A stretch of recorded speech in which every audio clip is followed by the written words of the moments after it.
Ladies and gentlemen, welcome once again to the Packernet Podcast. I am your host and resident fanalist, as always, Ryan Schlip. Check us out online, packernet.com. Find me on Twitter, pack_data. Obviously, I'm annoyed. I'm not nearly as mad as I would have thought that I would have been. This really is just kind of a shoulder shrug for me insofar as, look, I mean, either you're going to step up and do it or you're not. I don't know what else to say. And the more I mean, it's been 10 minutes since the game ended, but the more I sit and think about it, I mean, first of all, there's a lot of fluky stuff that happened in this game, and I'm just going to more or less disregard that. The stupid punt return thing, okay, whatever, yeah, cool. Save that in your back pocket until the last game of the season, then you pull it out, whatever. I don't care about that. The fumble by Jaden Reed, I'm kind of 50-50 on. It's not that it's impossible to not fumble there, but also it's a perfectly placed punch. Freaking stuff happens. A lot of fluky, stupid crap in this game. But there's one issue. And as far as I'm concerned, there's only one issue with this team. We don't have a passing game. We can't pass the football. And I mean, you know, I mean, as much as it's like annoying, it's like, why didn't Matt LaFleur just run the ball at the end? And I fully agree with that. We should have just run every single play. That is absolutely not the answer to anything moving forward, because run the ball every play is not an option in the NFL. It's certainly not an option for a team that's trying to win a Super Bowl. You're either going to start passing effectively, or we should just forfeit our seat and give it to somebody else. Because if you cannot pass the football, we're done. We're done. Now, I don't know what happened on every single passing play because there was a lot of both quarterbacks holding the ball. So either Matt LaFleur just had the worst day ever as a head coach, because everything that I can judge about Matt LaFleur, I think I judged negatively. Most of the things I can't judge, but I've never seen quarterbacks hold the ball so long. Jordan and Malik, every down is like, throw it, throw it, throw it, throw it, throw it. And either they threw it late to somebody or they just didn't throw it and either took a sack or something. I'm less concerned if it's Matt LaFleur because, okay, you know, whatever. That's almost never the case. It wasn't the case last week. Last week, almost somebody was open almost every single play. So it gives me a little bit more hope that it was like, okay, I don't know why that was such a bad day, but hopefully we can fix that moving forward. If it's the quarterbacks, I'm very concerned. And by quarterbacks, I mean, I'm talking about quarterbacks in this game. I'm talking about Jordan primarily, because I'm assuming he's going to be our quarterback for the playoffs. That'll have to be something that I go back and look at as far as, you know, why did the ball never get thrown? Like it didn't. As far as every time it did, the other big issue is Jordan has not been a good quarterback in 8 quarters. I mean, we haven't been a good team in 8 quarters, but, you know, I've said it 1,000 times. I'll continue to say it. This team goes as far as Jordan Love will take it. And for the last 8 quarters, Jordan Love has been a bad quarterback. Well, it's not really 8 because he was out for the second half. The last 6 quarters, he's been a bad quarterback. And you can try to blame drops all you want. I think there were, 2 drops in this game, and both of them were terrible passes. One of them was Tucker Kraft high and in double, triple coverage. The other one was an easy first down for Christian Watson. Just throw it to him. Instead, it's so far away and low that he has to dive back across the first down mark. So instead of a first down, it would have come up short, which is inexcusable in and of itself.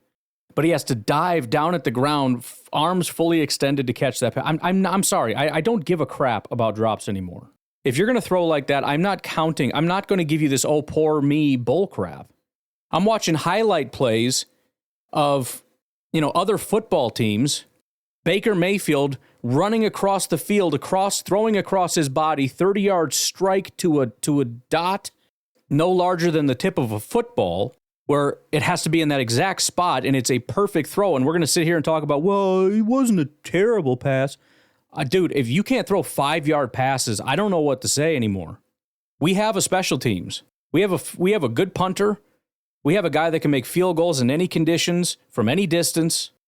I thought the defense, honestly, as much as I wanted to give them a lot more praise, but we lost the game because they couldn't hold them in the final drive there. I mean, there was one legitimate touchdown given up in this game. Defense wasn't the problem. I thought the defense overall played a pretty good game. They just were up against they're back against the wall the entire game. So we finally have a dominant run game. We finally have a defense. We finally have special teams. And no pass game. It's just dead. Doesn't work anymore. I mean, there's nothing more profound I can say about this. Either we can pass the ball or we're first round exited in embarrassing fashion, because the Eagles are going to stomp this team pretty horrifically if this is what we continue to do. And it's been 8 weeks of, I feel like I'm watching the worst team in football, or eight quarters. So, I don't know what else to say. I mean, I feel like I could end the podcast right here. Either learn to pass the football or we're done. Running's not the issue. I don't think run defense is the issue. I don't necessarily think coverage is the issue. You can nitpick as though they should never complete a pass, but that's kind of stupid. I will say I have no idea what that final play was. I wish they didn't call a timeout there on that third down, because I feel like they had a better play call then. They come out in that final play, and they got everybody on the boundary as though if they complete a pass inbounds, the game's over. Well, you leave the entire middle of the field wide open. They complete a pass, run down, spike the ball, kick the ball, and kick a field goal and win. Why did you think you could just rush 3 and leave the middle of the field wide open? Did you think they didn't have enough time? Was that your entire game plan, is hopefully if they complete a pass, they'll run out of time?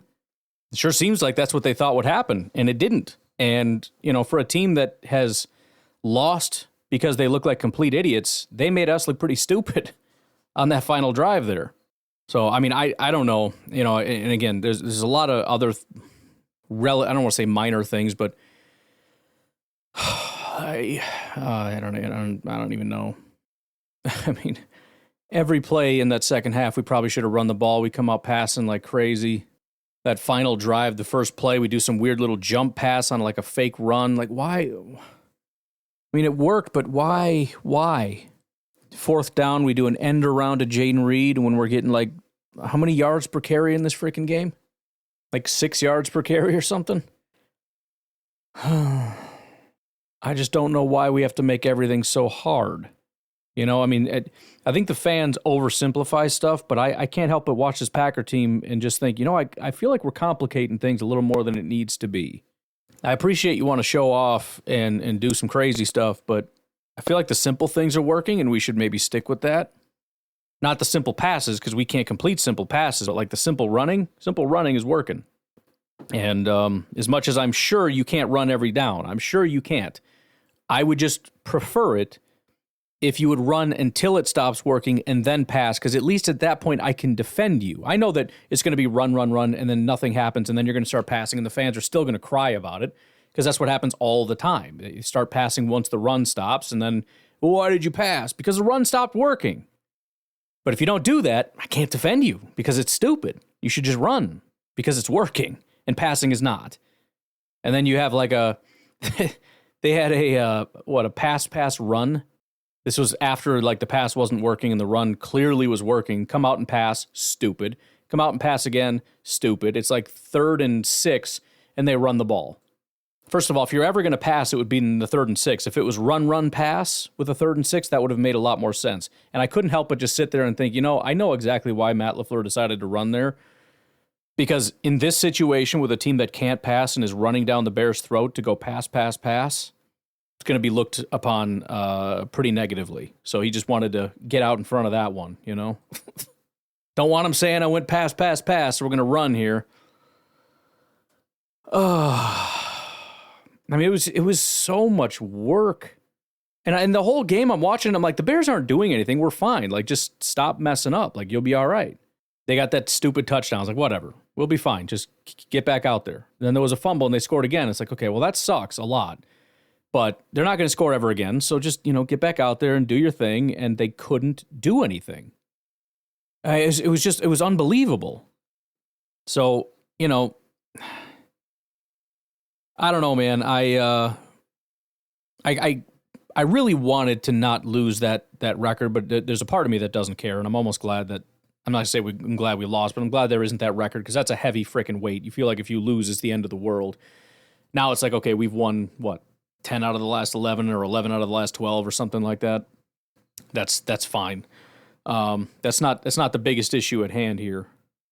Right now, I'm just sitting here going, I don't know what to do because I don't know how you make this team work if we can't complete passes. I don't know what to do. And so the biggest thing is going to be, as soon as possible, get back and watch every passing play. And that's the first thing I'm going to do when it becomes available. I'm going to go back and watch every single passing play and try to determine what the heck happened. Because I don't know. And if nobody's getting open, then I don't know what's going on with our offense. I don't know if we get figured out. I mean, I don't think so, because, again, there seems to be, at the exact same time our quarterback stopped being able to throw passes is the same time that our offense stopped being able to pass. So, I mean, I suppose it's possible that nobody's open and Jordan started passing terribly, but, you know, I would guess not. But, I mean, that, I don't know. I don't even know how else to elaborate on it. I hate to just summarize it that much. I'd rather have a more in-depth thing to talk about, but that's literally it. I have full confidence in this team if we could just throw the ball. And there are components to that. That does mean the receivers are going to have to, once in a while, catch a relatively difficult pass. But boy, oh boy, it would be nice for Jordan to throw on time, in rhythm, to the right guy accurately, at least frickin' once in a game. I mean, Malik was not perfect in this game, but once again, Malik has shown up Jordan love. 10 of 13 for 136 yards. With the almost exact same amount of attempts, Jordan was 7 of 12 for 69 yards. Malik, 77% completion rate. Jordan, 58%. Passer rating, Malik, 109.8. Jordan, 74.7. And that's with Malik, yards per attempt, 10.5. Jordan, 5.8. Jordan's dinking and dunking, and he can't make it work. I don't know what to do right now. I just don't. The lifeblood of this team, just like every other team, is forward passes, right? Pass the ball. And if you can't do it, your team probably sucks.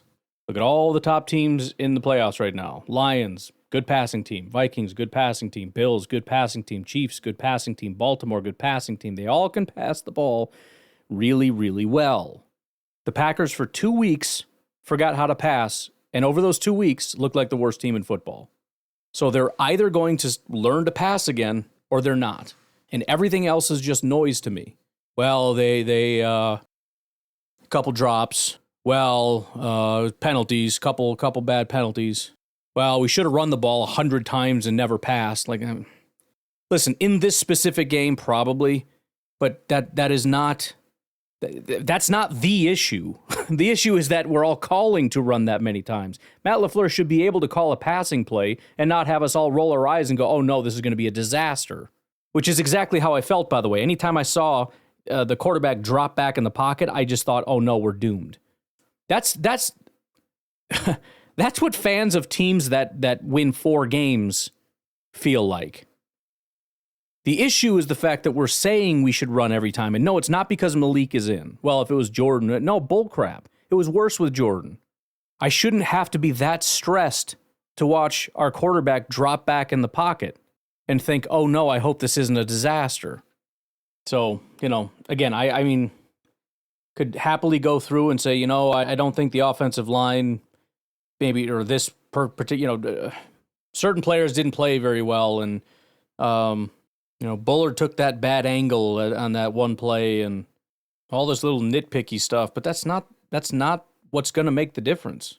It's possible Bullard is the reason we lose to the Eagles. It's possible everything else is working, and he's so bad they're able to get 400 passing yards against Bullard. I don't know. But I'm 1,000% positive if we can't complete a forward pass with regularity, we don't belong in the playoffs. And by the way, anybody that seemingly is not hearing me properly and is thinking, see, I told you so, you're not understanding what I'm saying at all. This is a new issue that just arose. This did not happen previously. Even when the Packers were struggling more so than this, it was not like this.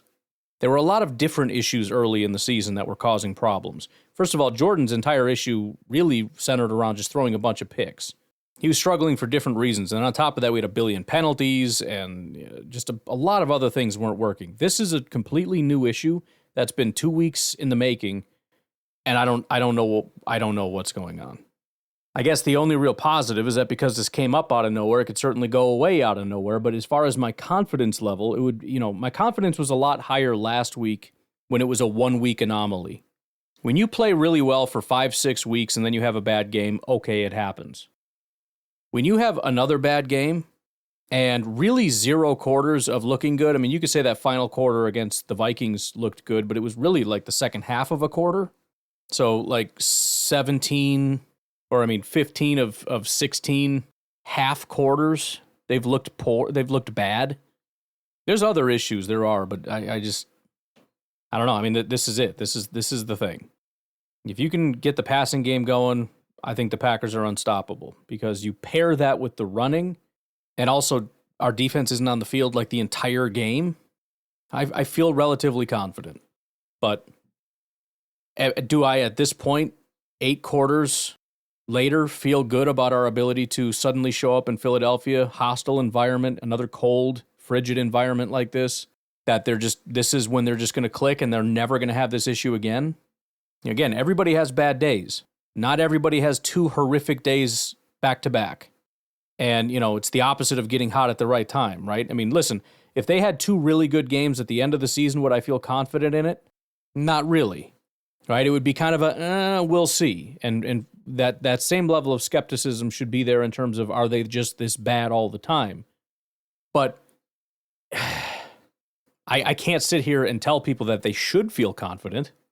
So that's it, man. Either figure it out or don't. I don't know what else to say. We'll take a break, and I guess we're going to have to go through and look at some of these wonderful statistics. We'll be right back. All right, so we did the quarterback stats already. I mean, honestly,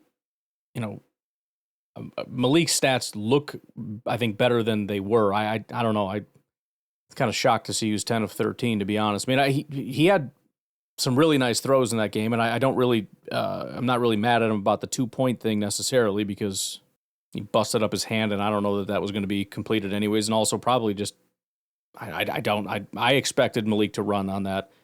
I really did. I thought, if you had a play, for example, where you have the quarterback begin to roll out, you've got passing options as well as a rushing quarterback option, which would have been nice, but it doesn't matter, whatever.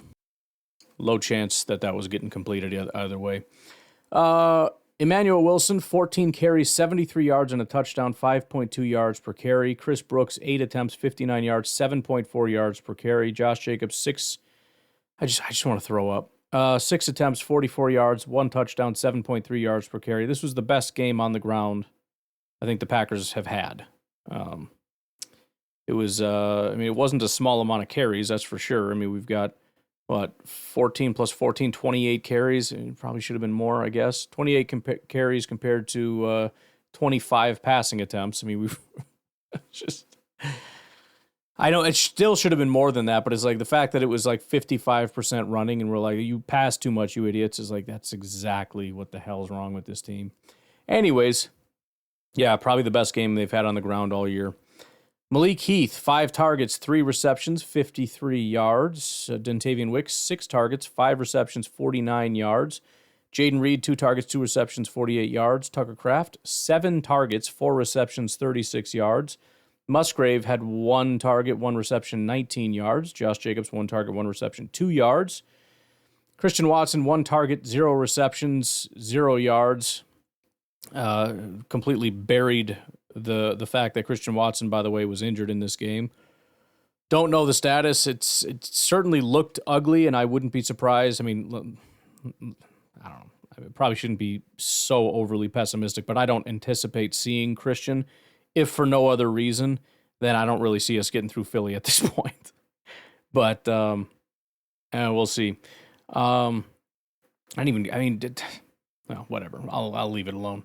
Chris Brooks, 1 target, 0 receptions, and then Emmanuel Wilson, 1 target, 1 reception, -2 yards. 0 receiving touchdowns.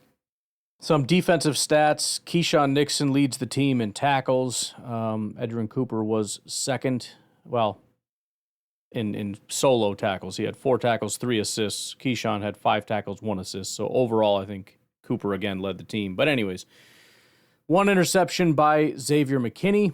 You had a tackle for a loss, Carl Brooks, Edgerrin Cooper, 2 by Keyshawn Nixon, Javon Bullard, Rashawn Gary, TJ Slayton also in there. A lot of tackle for a loss. I mean, they had so many negative plays. Again, that's part of the reason I had a hard time coming down on the defense. It was just a massive amount of negative plays, but at the end of the day, it didn't freaking matter, did it? And then we had the forced fumble by Carrington Valentine. Should have been massive, man, to be able to make that play. And then, offense didn't do much, but did enough to kick a field goal. And then just give it up in the end, man. That's frustrating to have something like that happen. To be that good, yet not very good. As for the team statistics, the Packers won time of possession. They ran more plays, 61-57. They got more offensive yards, 367 to 224. They got more yards per play, 6 compared to 3.9. They had less penalties, 5 penalties compared to 7. However, the Bears had 3 touchdowns compared to the Packers' 2. Packers were 3 for 3 on field goals, Bears 1 for 1. Both teams with 2 total turnovers. Packers were 68% completing passes. The Bears were 70%. Packers had 184 passing yards. Bears 141. Packers 7.4 yards through the air. Bears 4.7. I mean, it's so ridiculous. These numbers are so bad for the Bears, and we lost the freaking game. Yards per completion. Packers 10.8. Bears 6.7. Packers were sacked 3 times. Caleb was sacked once, 3.2% sack rate. That was also a little bit annoying. It's not that he wasn't necessarily under pressure, but he's a slippery little bastard. And just couldn't get the guy down. And then the Packers, 10.7% of those dropbacks were sacks. Sacks, yards lost. They lost 7. We lost 20. It was the first play of the game, too, by the way. First play of the game. After that, nothing. Packers lost 21 yards. We already did the passer rating. 33 total carries compared to 26. We had 183 rushing yards. So we had 1 less yard running the balls. 184 passing yards, 183 rushing yards. That's crazy. 183 rushing yards to their 83. We had 5.5 yards per attempt. They had 3.2. 2 rushing touchdowns compared to their 1. We had 20 first downs. They had 16. Third down efficiency, they were 7 of 14, 50%. We were 3 of 10, 30%. Fourth downs, they were 1 for 1. We were 0 for 1. Red zone, they were 1 for 1. We were 1 for 3. Pass deflections, they had 4. We had 1. Forced fumbles, we had 1. They had 3 with 2 recoveries. This can't win football games like this, boys. Tackles for a loss, we had 7, which, as I said, is actually quite good. They had 6, which is not good. They had to punt the ball 6 times. We punted 3. We made them punt 6 times, and we lost this game. Boy, oh boy, oh boy, oh boy. They had 1 punt return. It went for 94 yards. We had 1 punt return, went for 16. Just crazy. Here's PFF's initial recap. While the Chicago Bears put forth too little too late this season, they ended their overall 10-game losing streak and snapped their 11-game skid dating back to 2018 against the playoff-bound Green Bay Packers. The Bears nearly found a way to lose amid all their unfathomable defeats this season by fumbling on a screen pass with less than 2 minutes remaining while ahead by 1 point. Just goes to show, again, how absolutely discombobulated and how everything was going wrong for this team. The fact that this team, the Bears, that always finds a way to lose, found another way to lose, and we still let them come back and win. Crazy. But while the Packers cashed in with a field goal, Caleb Williams led his team down the field on ensuing possession, and it helped the Bears kick their own field goal to win 24-22. Chicago enters the offseason with several questions to answer, mostly surrounding the offense and coaching staff. Green Bay, despite the defeat and Jordan Love's injury, enters the playoffs as the NFC's number 7 seed and will travel to face the Eagles in the wild card round. Highest graded players as of right now, Edgerrin Cooper with an 80.5 grade. Love to see that. Guard Matt Pryor for the Bears, and then cornerback Carrington Valentine with an 80.1. Those are all, again, subject to change and probably will change. But Carrington Valentine, 3 games in a row now. Again, I mean, I think a lot of things are going well, but Can't pass the ball, can't win football games. We got no Jair, and our corners have been locked down for 3 straight weeks, including during this terrible skid. Maybe it's 4 weeks, I don't know. We got a premier linebacker right now. The run game is as hot as it's been all year, and we got a kicker that doesn't miss. But we are going to just lose every game from here on out if we can't find a way to complete passes. Player of the game, Edgerrin Cooper has evolved into one of the NFL's top linebackers in just his first season. If his 80.5 PFF overall grade in this game holds after reviews, it would be his 4th straight 80-plus mark. No linebacker has graded out better than him over the past 4 weeks. I would love to find any Packers linebacker that has graded out as an 80-plus 4 weeks in a row. I would not be surprised if that's never happened in the PFF era. In fact, it's hard to find any player, period, that does that. Couple extra little advanced stats here. EPA per play. It was negative 0.167 for the Packers, negative 0.229 for the Bears. That's how bad their offense was. It was worse than the Packers, but it didn't matter because they showed up when it mattered and they made less stupid, idiotic mistakes. It's also going to be slightly annoying to me that we sort of like half benched our players. You know, it's like we didn't sit our players enough to get them not hurt, but we also didn't play them enough to win the game. I mean, we sat our starting running back. Not that that's the main issue here. We also saw significantly, we saw reduced snaps for guys like Rashawn Gary. Aaron Mosby actually led the edge, or Kingsley and Aaron Mosby were the top 2 pass rushers in this game. So, you know, we're kind of halfway holding people back, which I don't know. I don't know. What else is there to say? I really have no idea. Honestly, the only thing that made me really happy in this game is that Washington came back and won in the last seconds. I mean, I saw there was 15 seconds left and Dallas had the lead, and I was like, I can't believe this. I cannot believe we're going to lose this game, and Dallas is actually going to pull out an upset win, and Washington came back in the last minutes and won the game. So at least we didn't. At least we had no chance at a 6th seed anyways. So really, the 2 biggest issues here are the hurt pride by losing to the Bears and the fact that, I mean, you know, it's scary going into Philly because I don't know how to fix this. Again, I'm hoping that I'm going to go in and just see that nobody was open, and you know maybe Jordan was. I mean, he still played poorly when he actually did throw the ball, but maybe if he had more plays with guys open, that he could have played better and it would have been okay. And next week we can find ways to get guys open. You know, whatever. I don't know, but if I go back and see options and the ball not coming out, I'm going to lose all hope. And it's going to be a little disturbing. So, I tell you what, here's what we're going to do. I'm going to take a break here. I'm going to stop, and I will resume either during or after the Lions-Vikings game, because at least then we'll have something to be happy about, because somebody's going to lose that freaking game. Hopefully they both look like garbage, or at least one of them looks terrible, so there's something to grasp onto and feel good about today. I mean, you know, it's nice that Washington doesn't look good, and I'm watching right now Seattle's beating L.A. because L.A. is probably not actually that good. But that's not really the point. The point is that Detroit and Minnesota are good, and Philadelphia is good, and there's a lot of AFC teams that are good. And while it's possible that we get lucky and like Tampa Bay and L.A., you know, end up taking care of the rest of the competition and we're able to skate our way through, it's not really a matter of look how bad everybody else is necessarily.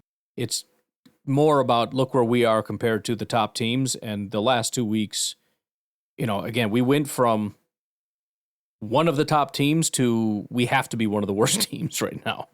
And I will continue to say that it is, I mean, mistakes, yes, certainly mistakes hurt, but passing is just the biggest thing. And whether that's the receiver's fault, Jordan's fault, Matt LaFleur's fault, probably a combination of all three. I mean, to some degree, it's obviously a combination of all three. I don't know.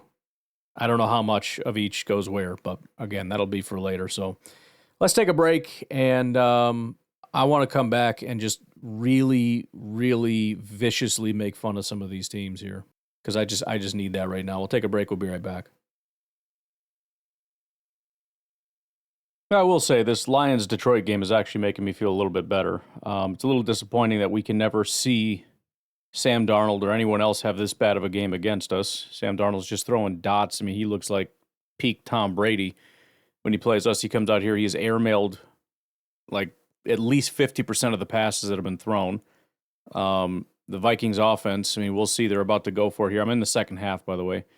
1 second. He's going to drop back. He's going to try to find someone. He can't find anyone. He's going to run, but there's nowhere to run. He's going to throw. Nope. Turnover on downs. They can't score touchdowns. They have been inside the red zone 3 or 4 times and have not been able to get touchdowns. They settled for 2 field goals, and I think they've been in there more than that, so I don't know. I don't remember what happened exactly, but I missed actually a bunch of this game. Time was just flying by me. But, I mean, to be clear, this is a defense that the 49ers scored like every drive against, and the Vikings can't do anything against this defense. They can't get Justin Jefferson and Jordan Addison going. Likewise, however, the Lions can't seem to score very much. I mean, we'll see how the rest of this game goes, but I mean, this is a defensive battle. Really? Okay. I mean, it doesn't make me feel a ton better because I know if the Packers play like they did, it's not going to matter. But I mean, I'm not watching juggernauts here. And it's not like, well, they're so evenly matched. That's why they're so good. Bro, that has nothing to do. First of all, they're not evenly matched because this is supposed to be a really good Vikings offense and a trash Lions defense. We're just very broadly generalizing when they're both good. Okay, that's just a word. What are they good at? Beyond that, that has nothing to do with Darnold throwing bad passes. Oh, because the Lions are so good, there's just this magical aura force field that keeps the ball from going in the right direction. No, he's playing bad. He's playing poorly. Darnold and Goff are playing like dog crap. Goff should have had a safety because he basically just dirted a ball in the end zone. They're like, well, somebody was nearby, even though he didn't throw even in the correct direction. But they just gifted it to him. And then about 3 plays later, he throws a pick. And then the Vikings get it inside the 10, can't score. Like the Lions, speaking of like, oh, Matt LaFleur's the worst, oh, everyone's so stupid. The Lions, with the best run-blocking offensive line in football, needed a half an inch for a first down on 4th down, and they passed. Didn't convert either. That's a fireable offense, according to Packers fans. But of course, nobody's going to say anything about Ben Johnson because he's the smartest man in the history of the universe. He can make as many mistakes as he wants because he's a genius. Matt LaFleur can make 2 or 3 mistakes, and he should be fired. Because we don't know how to frickin' calm down a little bit. I mean, there are rational assessments, and then there's just stupidity. I got Mr. Negative on Facebook. If I sound a little annoyed by it, it's Mr. Negative on Facebook. It's like he doesn't want me to ever agree with him, I think. He just threw a pick. Jared Goff just threw a pick. That wasn't even close. He overshot a guy by 15 yards. The safety had to bail to try to get it. Oh, my goodness. You are the worst. Harrison Smith's 37th career. That's all he's got is 37? I guess that's a lot. Hey, he wasn't touched. He's just terrible. Lions look like they just lost another defender. Is that Terrion Arnold, the corner? Guy's terrible, but I mean, it doesn't help to keep losing players. He's going down and grabbing his ankle. But anyways, yeah, Mr. Negative, that's the problem I have with negative fans. Let me just highlight this a little bit. First of all, you guys don't know how to just accept a W. First of all, it's entirely pathetic that the only time you can be happy is when the Packers lose. Because now it's like, now is your moment, and that's a really sad reality. But okay, now is your moment. But you gotta learn to pick your battles a little bit. This game was bad. This game was bad from Matt LaFleur. This game was bad, at least on that last play from Halfley. This game was bad in a lot of different areas. But the fact that you can't just be like, welcome to the group, and then have a bunch of people on your side. You have to immediately isolate everybody that comes into your camp that is like, that was bad. And you're like, no, they're just the worst ever, and they've always been bad, and Gutekunst and LaFleur should be fired, and Aaron Rodgers was the king of all kings. And it's like, okay, all right, well, you're an idiot, and I'm sorry I came to talk to you. The funny thing about negative fans, though, is that if you just don't care, they're so easy to make angry. me give you an example. He just said he was lucky to have Rodgers from 19 to 22. My response, why? The team got better when Rodgers left. First of all, it's probably a little bit true, at least somewhat arguably. Either way, it doesn't matter. I can easily argue this point. And also, it's just funny just ticking them off, because that's their whole thing, is they're just angry. They don't know how to think. They just know how to be angry.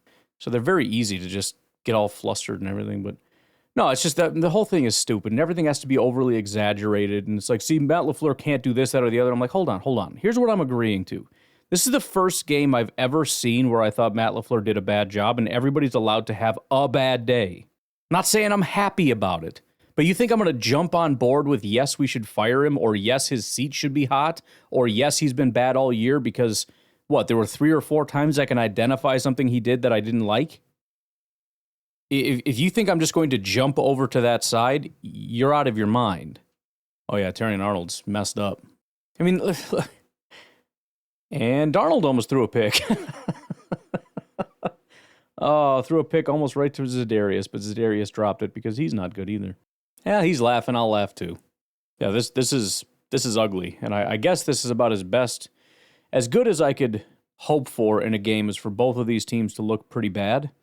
I don't want to say that you also would like to see injuries, because you can't say things like that, but obviously it's going to hurt their chances of winning if somebody happens to get injured, because they have to play their starters, which is one of the big negatives about the Lions and Vikings playing each other, is if it was really anybody else, they would not be playing their starters. If they were playing the Packers, if they were playing the Bears, they would not be playing their starters right now. I thought he threw a pick. That has to be one of the most blatant push-offs I've ever seen in my life. Are they not going to call that? The refs have been terrible in this game, too. It's crazy. Well, the wife called, so we skipped ahead a little bit. This is an absolute beating. Who scores 9 points against the Detroit defense?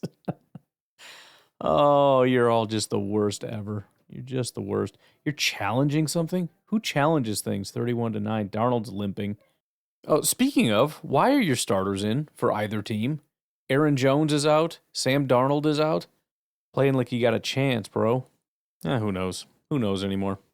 Well, Vikings are in shambles. Detroit, I don't think, played a very good game. I mean, I think the best part of their entire team right now, I mean, they blew up in the second half after the Vikings dam broke their defense. I mean, listen, that's the other thing with the Packers. It's like, they can never stop anything toward the end. I think a lot of defenses suck toward the end, if I'm being honest. Vikings defense held up all game, and then the Sieves generally let things through. The dam broke. I'm not excusing anything. I'm just saying it happens. You know what I mean? When you're holding up all game, and you're waiting for your offense, and you're waiting for your offense, and you're waiting for your offense, and you're waiting for offense, and it just never comes, at some point, you lose a little bit. You know what I mean? And it's definitely untrue that it's been happening all year. That's not true. That's just us being dramatic. It's not the case. It happened in this game, and it gave us flashbacks of a year ago, and we're, getting into like, this happens every week mode. Defense played pretty well, but anyways, I'm being summoned, folks, so we got to get going to bed here. So you guys have a good rest of your day. I will talk to you later. Bye-bye.